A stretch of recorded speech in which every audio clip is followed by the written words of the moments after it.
नम आर्यलक्षणशीलव्रताय नम उपशिक्षितात्मन उपासितलोकाय नमः साधुवादनिकृष्णाय नमो ब्रह्मण्यदेवाय महापुरुषाय महाराजाय नमः।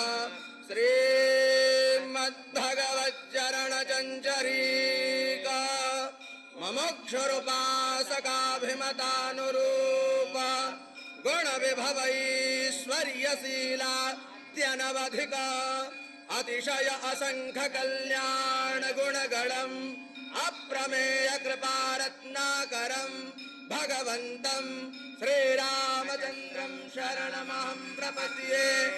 ओम अप्रमेय कृपारत्नाकराय भगवते श्रीरामभद्राय नमः। चरणकमले सुमन्त्रपुष्पाञ्जलिं